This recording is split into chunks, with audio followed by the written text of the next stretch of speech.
Hello, everybody.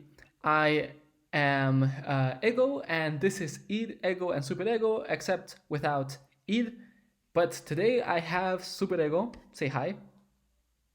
Hi, we're back. You. Okay, so And for those of you who may be wondering why Id isn't here, it's because he's a lazy poopy head.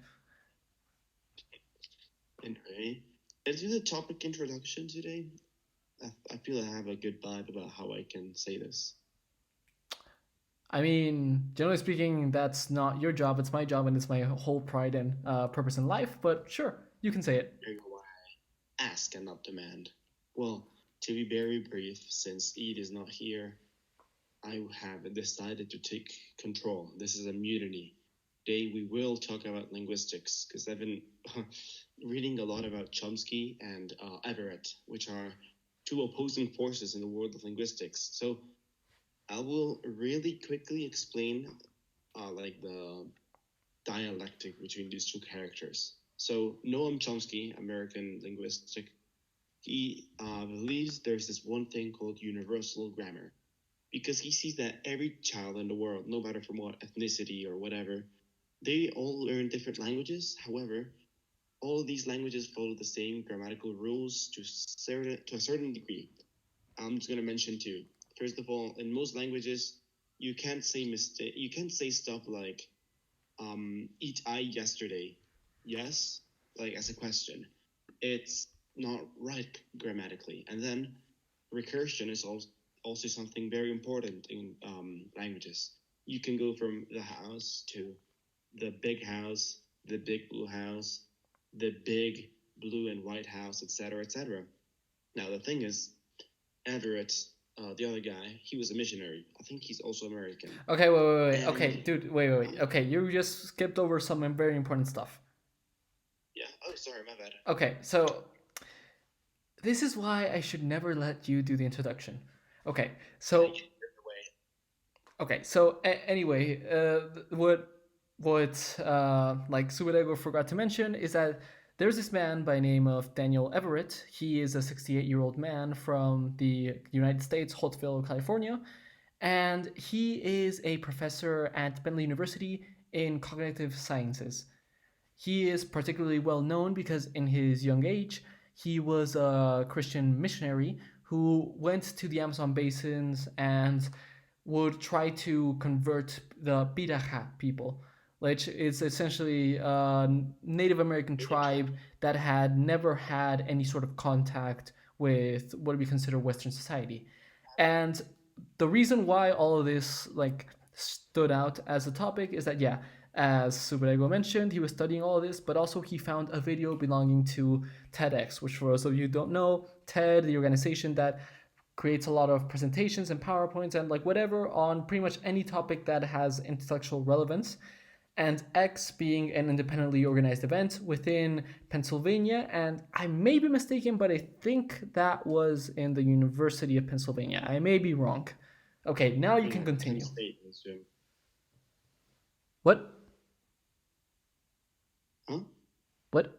No, that you said something, and then I said like, yeah, now you may continue. So Sorry, cut off. Well, what I wanted to say is that what Everett found, well, he didn't find it because there was some connection already with Piraha, but what he learned once he started learning the language is that as he was learning it, he said, wait, they use the same word for one, two, and three. And he was like, wait a minute, they don't have words for numbers. They just have words for a few and a stack of things. He also then noticed that they don't have words for colors. They just say, for instance, that his hair was red like blood and that his skin was transparent like like that. And so, it was a fascinating discovery. But what fascinated him the most is that did not have recursion in the language. So that means they didn't have this system talked about, which is fascinating because this discovery, this one small obscure little language in the middle of the became the biggest antagonist to Chomsky's universal theory of, and I just find that fascinating. Have been getting into linguistics. Yeah, that. So, to put it into more idiotic terms, which I believe myself and everybody else can understand more, it's that these people they don't have a similar knowledge of mathematics that was considered something universal within almost any like human culture throughout the world, Yeah, and that yeah, really yeah. just opened a lot of minds. And one very important thing that happened there is that he went to the Piraha people as a missionary, and he tried to explain the concept of God. And one very important and philosophical thing is that they don't understand or believe even Clear. the idea of there ever being a beginning or necessarily an end. They're kind of No, the thing is, stuck in the middle. I read a little bit more about this. Basically, the Biraha have a very present state of mind as a community. Their communitary like memory doesn't go back further than 2 or 3 generations. But most importantly, when um, Daniel Everett was trying to explain to them, like, hey, don't you think there's a God? And he tried to explain to them who God was. This one guy who lived many years ago, he's long dead, but my ancestors knew him. The Peter answered Well, with Jesus, that like, was Jesus. yeah, yeah, Jesus, my bad, not God. So like they asked him like, so you're telling me there's this one guy we can't see who's dead, who no one alive knows. Why should we care for him? And through all of these, different points of view that Everett found with the Biraha, he said, well, yeah, screw this, and he became an atheist. It's Well, not only just that, but also something very important and kind of inspirational about the Piraka is that when someone died, they didn't give him like a big funeral. They didn't like honor him per se, or they didn't feel sad about it because they didn't consider things like, an afterlife or worry about what happens. They just consider him as gone. part of life. Yeah, part of life. It's part And of life. Part of the maybe just circle of nature. yeah, and it's just nature, so you shouldn't feel any sort of sadness. And in a way, this is a very beautiful way to live in the present, that you are not burdened by the past, but you see the opportunity in the future. And overall, you just build yourself without having to worry so much about death because you know that's going to happen either no matter what you do, and it's fine. And yeah, that ultimately ended up creating the irony that he went there as a missionary and And he didn't not an convert a atheist. single person from the Piraka tribe, but he himself was converted to an atheist. It's like this one story of the army of, I think it was Liechtenstein, who once sent 80 soldiers to war, and 81 came back because they made a friend in Italy. It's something kind of like that, but the other way around. It's amazing. Yeah, which really all this stuff that we have all this stuff that we're like talking about really shows like many things that were considered impossible or ridiculous, and yet they somehow happened. Like, okay, I have a slightly more related topic, but Sure. Wojtek. Sorry? You know who Wojtek is? Oh, no. Okay, so quick summary. In 1942, during World War II, there was a train full of like Polish soldiers who were kept as prisoners of war in Russia, who were being shipped back through Iran to like be sent out into war again, due to the fact that like Hitler betrayed like the USSR, and like now they were allied with the British and Polish and everything. Yeah. Mm-hmm. So the thing is that one of these lieutenants, I can't remember what was his name, he was speaking with a small Kurdish boy from like Iran and like Syria and all that, and he notices that this boy has a small bag on his back that is moving. And upon asking him what was in that bag, the boy goes and opens it, and inside there is a small, like Syrian brown bear. A cub. Yeah, a cub. Who the Huh. boy said that that the mother of the cub was shot by a hunter, and the cub was pretty much left to die, but he protected him, and he exchanged that bear to the lieutenant for like a couple of cans of food and like a razor and chocolate, and that bear became the mascot of this artillery munitions supply regiment from Poland, Okay. who Interesting. yeah, and this is one of the cooler things. So they began taking care of this like small bear, and it slowly grew. Like they turned vodka bottles into like milk bottles, which they used to feed him. They taught him tricks. Like they would practice throwing grenades with like oranges, and the bear would like go and catch it midair and eat it. They gave it beer. They taught it how to smoke cigars, and over time, it slowly became it became human in the sense like when soldiers would That's salute, he would incredible. get in his hind paws and he would salute as well. He would practice military drills. He also learned how to shower, and that was something that he really enjoyed.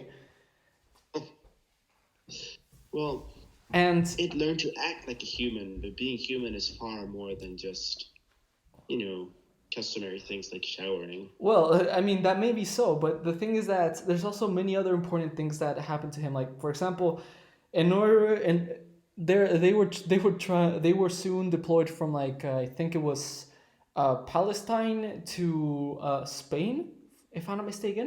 Yeah. They were deployed from there, and the ship that they were trying to go in, they had a strict prohibition against having animals. So what they did is that they recruited him into the army as Oh, a Jesus. soldier with a paycheck. Sounds good. Yeah, and Bruh. he became Private Wojtek. Well, if it works, it works, you Yeah, know? and here's where one of the most important things in his military career happened. Like during a horrible attack, I can't remember which like battle it was, in which like Allied forces were being destroyed. He realized that the people who were in his unit, they were desperately moving crates of like munitions. So what he did is that he stood up on his own paws. He began grabbing like 3 or 4 crates at a time, which by the way, the average human can only take one without barely collapsing, and he would Yeah, quickly that's run fair. with his hind paws to the That's all the cool. different like artillery units and distribute munitions to them. That's cool. Well, Yeah. bears are quite stronger than us, and they can also stand on 2 legs. I mean, they don't do it often, but they can do it. No, no, no. Yeah, just so you know, this bear in particular, he did it often. He would also kind of like joke and play Oh, around with yeah. soldiers. Nurture is very important for any animal. And, like, that's basically how we got dogs. We started raising puppies Yeah, many exactly. times until But they became less wolf-like. yeah, and And I'm yeah, sorry, I I'm mean, gonna quickly finish the story. Okay, so moving yeah, along, once the war ended, he was brought into this zoo in Britain, and he was brought with like many other bears. And the sad but yet interesting thing is that he had a terrible relationship with all the other bears because he wasn't really a bear. He wasn't used to being with his own species. He was used to being yeah. with people, and more specifically with Polish individuals. Like whenever he heard anybody who would speak Polish around his like his cage, he would immediately like perk up and like try to go to the person and like starts kind of like speaking. Yeah, And that's cool. yeah, what I've been thinking in regards to this thing about linguistics is really the whole idea of nature versus nurture. Yeah, there's also opposite cases. There was one case of this one boy in France. I don't know, remember how many years ago, but long time ago now, who was found in a forest being raised by, I think it was wolves. And, reintegration to society, same as this one bear with bear society, is very difficult because, nurture, even though we have our instincts, I do believe that nurture is mostly what defines our core characteristics as, learning beings. You can't change much of an ant. It doesn't have much of a brain. Yeah. But something a bit more conscious, once again, like a bear, maybe a monkey. Monkeys are really flexible, such as we are. But yeah, that. I mean, I really believe that nurture is really over nature. Yeah. So really, the whole kind of theme in regards to what we're talking about right now is this whole idea of the differences in cultural differences in ideas and differences on how life can develop itself intellectually, and it's just really something very beautiful.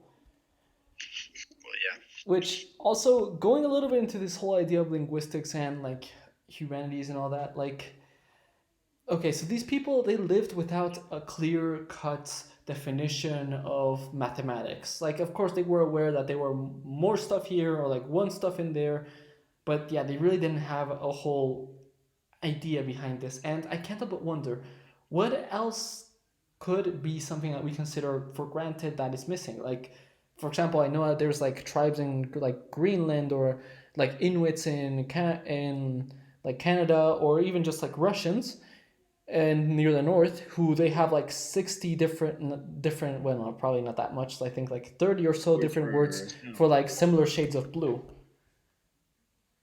Yeah, I mean the thing is, I think language is mostly defined by the needs of a culture. For Mm-hmm. instance, Latin is often very technical. The Romans were amazing engineers and whatever. But if you look at something like, let's say, Russian or Hungarian, which are both Uralic languages, Yeah. they had many more words for. They had many polysyllabic words and whatever. Because I mean, it's what they need. I mean, I guess it's hard to explain. But for instance, a better example. Sorry, the Incas, Yeah.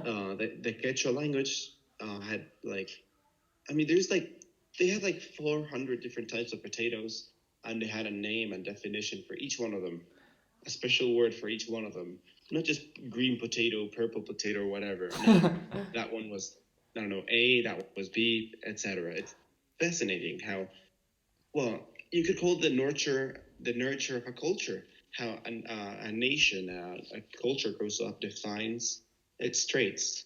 Mm, yeah, that is very good. Like, actually, I would like to quickly mention a fiction, like group, like a group of fiction that I feel like it truly tries to inspire or at least explore this idea of nature versus nurture. And I'm sorry, Nico, you will hate me for bringing this.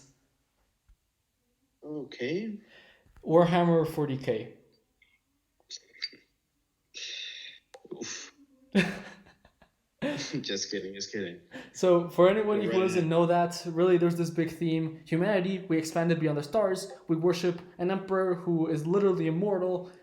He kind of got fucked. He's both dead and alive, but pretty much useless apart from a corpse and also being the only thing that allows our spaceships to travel through literal hell.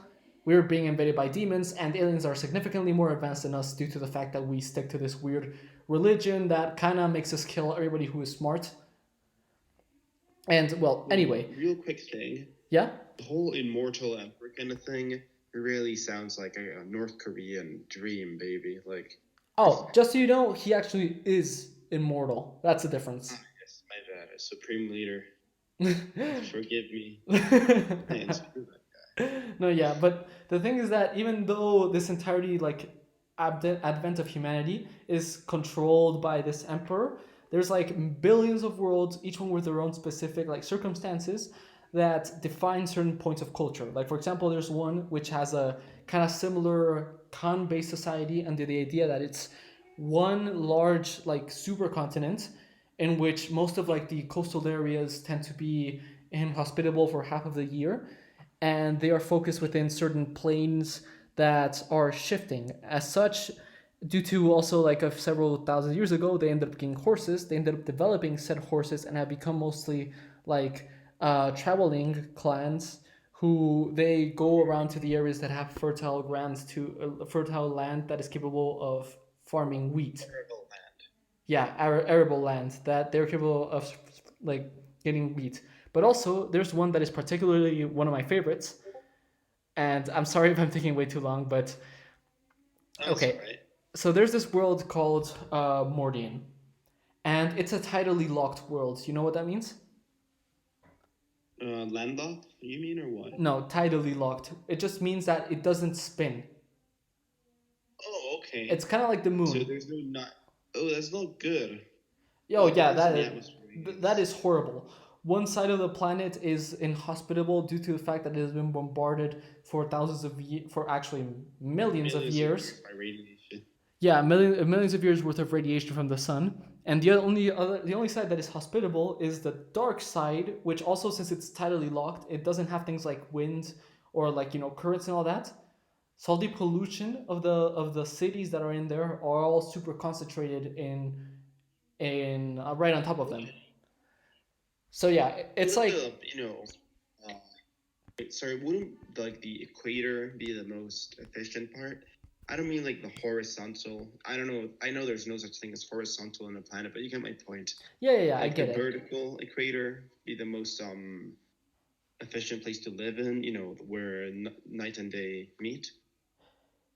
I mean, to a certain extent, but the thing is that at that point, it's either, how do you say it, half of the place is covered in horrible radiation, which costs the equivalent of trillions of dollars to like prepare against, and the other side, Yeah.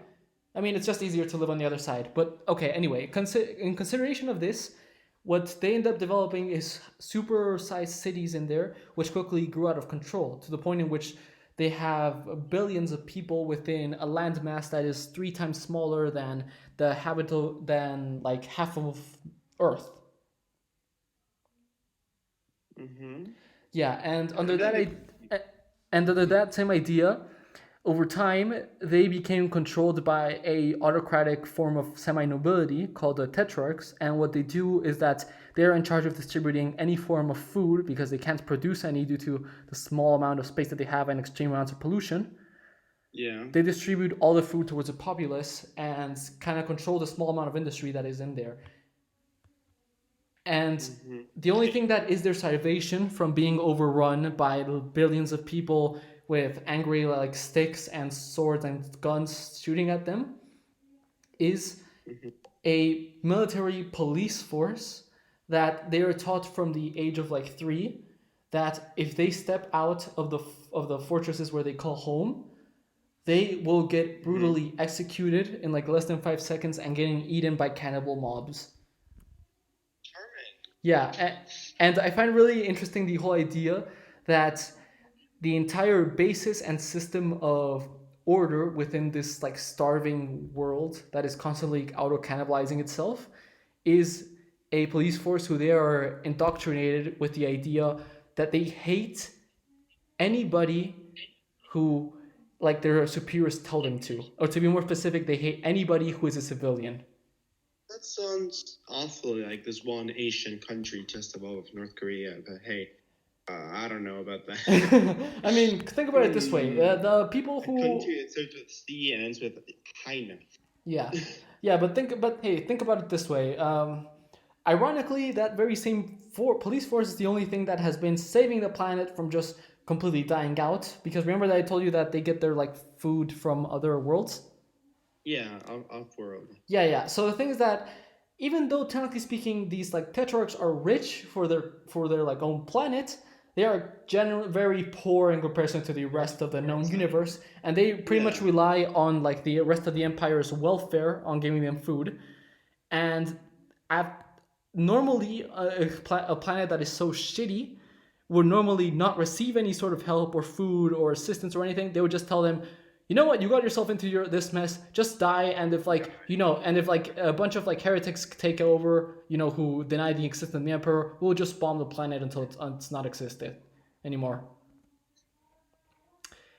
But Oh well. the thing Yeah. that saves them from literal starvation is the same police force, which it's their main export to other planets that need population controls. Well, you know, this one time in econ, I remember the teacher said like, there's poverty and poverty. Being poor in the U.S. is not the same as being poor in, I don't know, Sudan. It's very different. There's different levels of risk. Yeah, there's different levels of poverty. Like poverty, let's say in Switzerland, will never be the same as poverty in, I don't know, Kenya. It's very different. Yeah, especially considering the fact that there's a lot more diseases. And others. Yeah. And just to finish the whole Warhammer 40k thing, I'm so sorry for taking so long, All but right. what I really enjoy is how things like violence, culture, and other things are affected within the most extreme and unnatural environments. Which I recommend that you read a book called Why Nations Fall, which briefly highlights that societies tend to be created, or like they tend to develop under different things: geography, religion, culture, and like a bunch of other things that all just fuse together and end up determining whether a nation will ultimately, how do I say it? And no offense to Mexicans, but northern Mexico or like southern US. Yeah, I get it. But hey, you know what? You know what I'm reading now? Like, ironically, What? to the current era, I've started reading Camus. No, how do you say it? Camus? No, how do you say Yeah, Albert Camus? Camus. Well, yeah, it's in French. So Camus is, I guess, The Plague. I started reading it today. It's pretty interesting. I mean, I'm just a few pages in, but I guess it's fitting for what we're living through right now. Wait, fitting in what sense? I'm sorry. Because we're in the middle of a pandemic, man, and the book is called The Plague, and it's about, you guessed it, a plague. What? No, I thought it was all teddy bears. Oh yeah, man, you really gotta check on your ears, man. Aw. Nah. Like, I mean, come on. I can't be the only one who, whenever I hear the word plague, I just think about, like, fuzzy little teddy bears who are just, like, dancing around, That's, playing I with think, kids. more kittens. My bad. uh, okay, well, I think that we have kind of gotten super off track, but at the same time, I don't think we can say anything more except compliments Yeah. on the whole beauty of this. To anybody who was expecting something more You know, this intellectual, this is probably as smart as we're gonna get. good conversations, I think it will like this. They just drift. But yeah, if it works, it works. Yeah. So to everybody out there who listened to this, leave a comment, leave a like. I highly doubt you will. Well, no, okay. I'm sorry. I can't put the blame on you, Nico. It's like, I'm sorry, when you go, God damn it, I can't keep my head straight. The blame falls on me for ranting and doing a horrible shit which nobody will care about. Although if there's any Warhammer 40k fans, scream in the name of the Holy Emperor in the comments. Right then. Well, And I hope you guys yeah. enjoyed. Bye then. And goodbye.